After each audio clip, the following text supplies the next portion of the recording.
Dropped all of my sockets down in the engine bay when I was trying to get the coolant from below this morning. We're having a hell of a time finding a marina that will accommodate us in between here and Hilton Head. It's about 72 nautical miles from here, so we can't do that in one day. The only marina in between here and there is it's like 60 something miles, and the bridge here doesn't open up until 9:30, and it's 10 now. We were gonna try to leave by 9:30, but stuff be going wrong. Hi, I'm Christian, and this is Chelsea.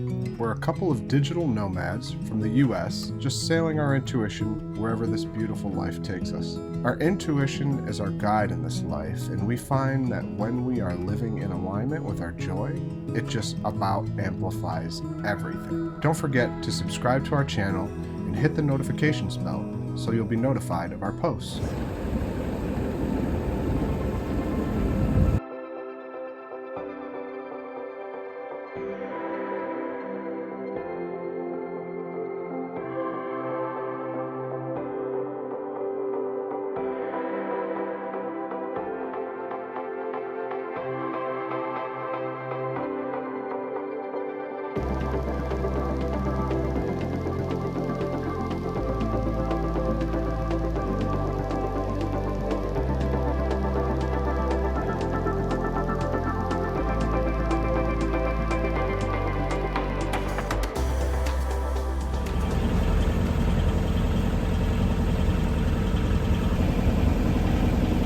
Last night we stayed at B&B Seafood. It's right outside of Rock Creek in South Carolina. It's kind of in between Charleston and Beaufort, and we got super lucky. They let us stay there because there's not a whole lot in between Charleston and Beaufort as far as like marinas or places to stop other than anchorages.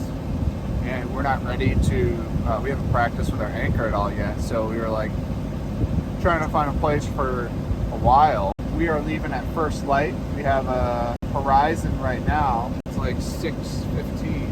We have to make this cut, Rock Creek, right at the right tide, because it's, if I give it another hour or two, it might be too shallow in some places. So, because the tide is really treacherous here, it's like 8 feet. So, by leaving early this morning, we are giving ourselves the easiest possible chance to make it safely through this cut and get to Hilton Head a little early.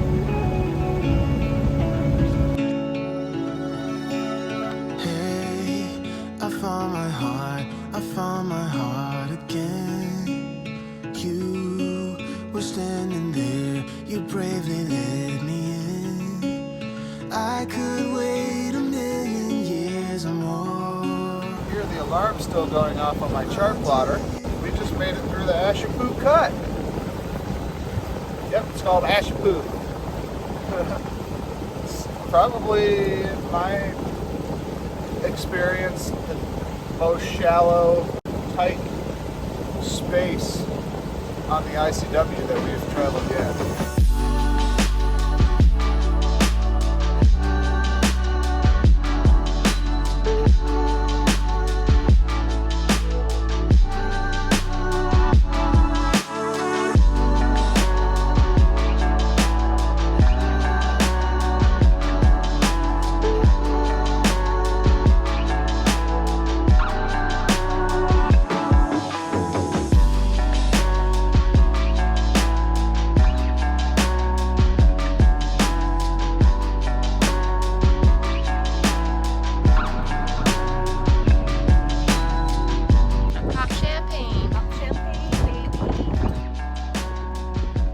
Cheers to intuition.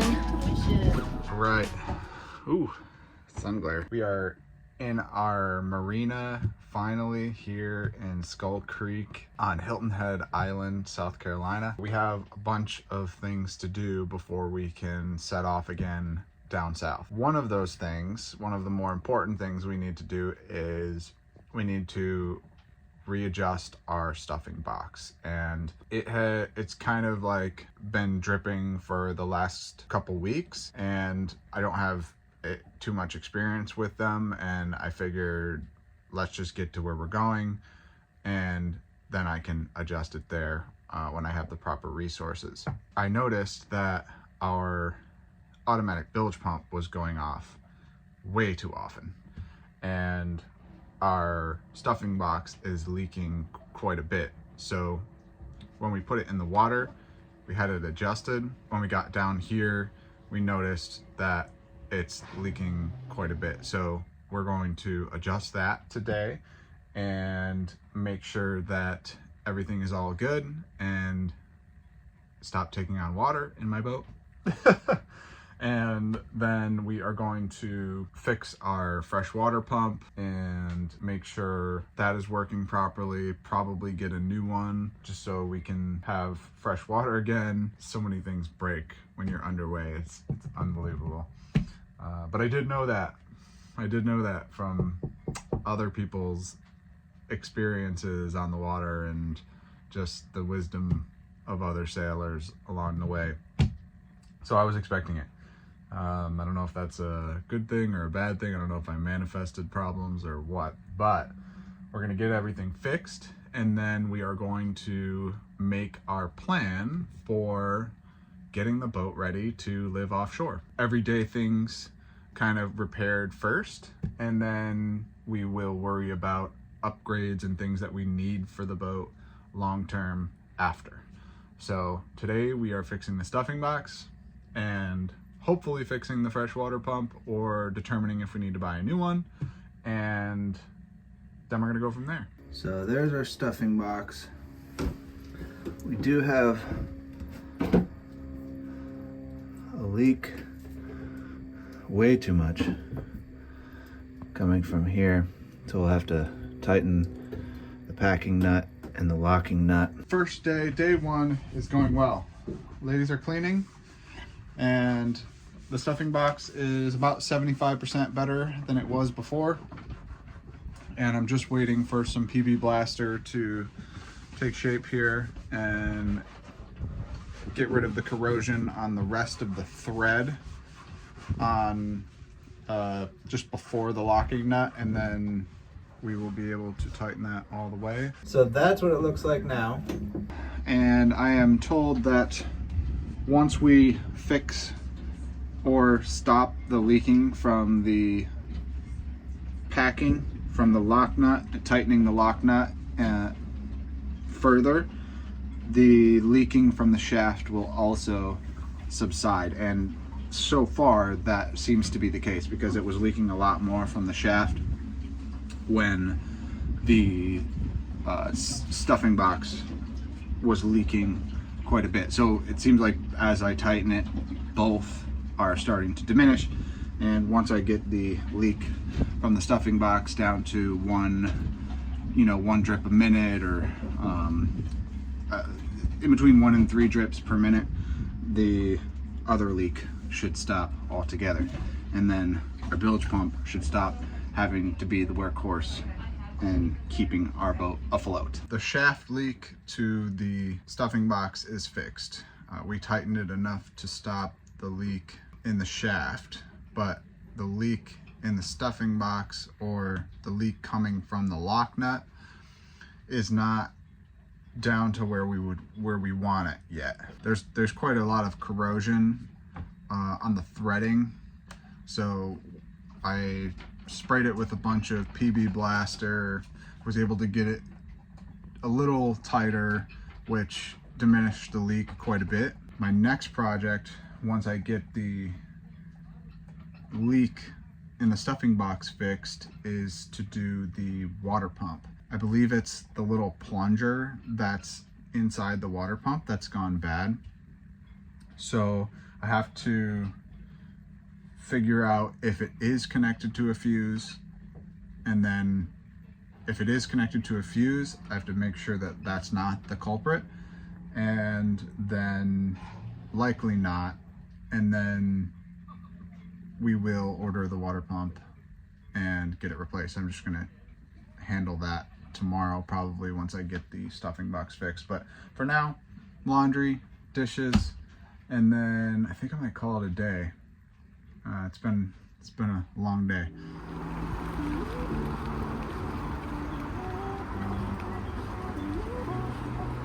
Off to work. What a beautiful ride. I could do this every day.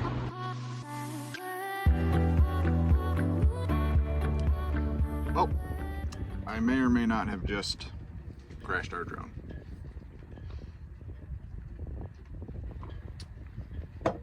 Yep. Okay, so this is our fresh water pump, and when you turn it on, she does not do anything. The motor doesn't even run. So what we're going to do is we're going to take these 2 screws out up here.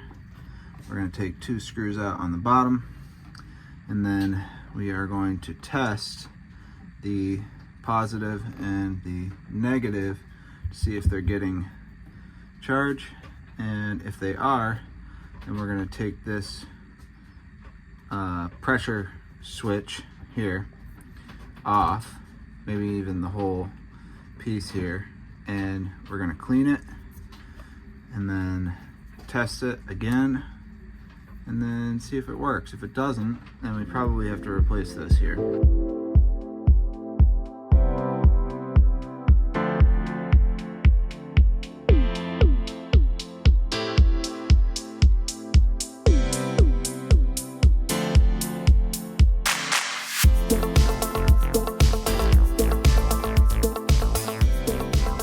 Is definitely getting a charge, so it wasn't a fuse, it wasn't the wiring or anything like that, and the motor doesn't smell burnt out.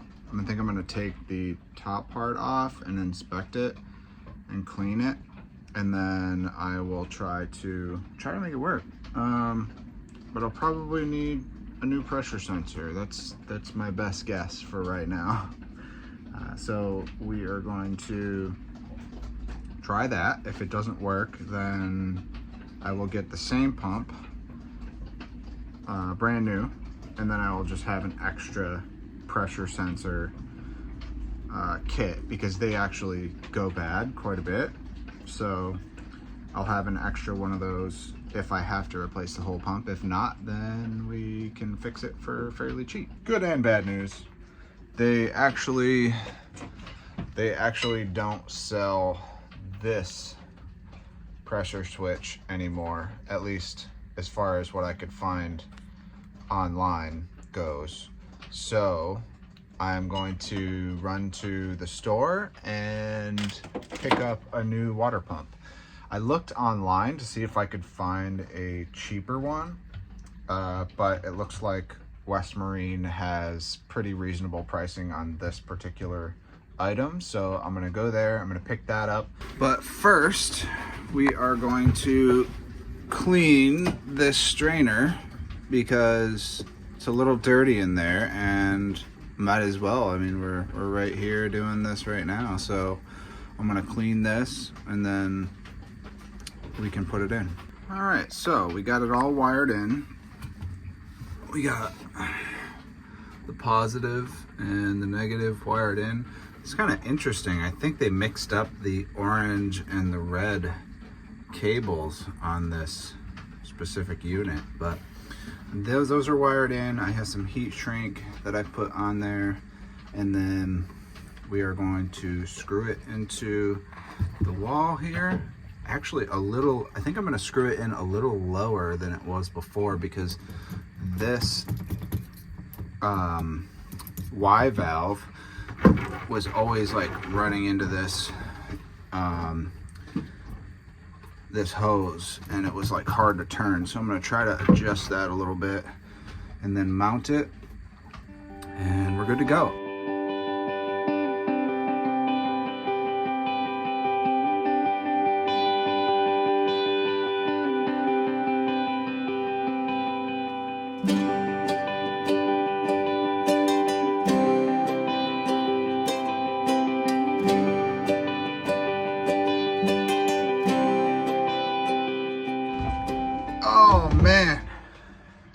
it's fixed. We have water in the galley, we have water in the head, and we have water in the shower. Everything works. And the Y valve above the water pump, because of the way that I moved the hose, I took pressure off of it, and it doesn't push on the valve anymore, and it doesn't leak anymore. As of right now. You never know. But project accomplished. So we are going to wrap this up. I'm going to clean everything up, and I'm going to dispose of the old water pump, and I'm actually going to keep this strainer. This strainer came with the water pump. I have a strainer already, but this will be a really useful backup if I ever need to replace that hose, which will probably be soon. It's kind of getting a little old. I'll probably just replace the strainer too. But yeah, that we have water. Oh my gosh, it's so exciting. All right, back to work. Thank you for watching. If you're enjoying these videos, hit the subscribe button and leave us a comment. If you want to support our journey further, we have Sailing Intuition merch for sale, and you can come join our intuitive family over on our Patreon page, where we do ad-free and early access videos and so much more. Thank you for your support.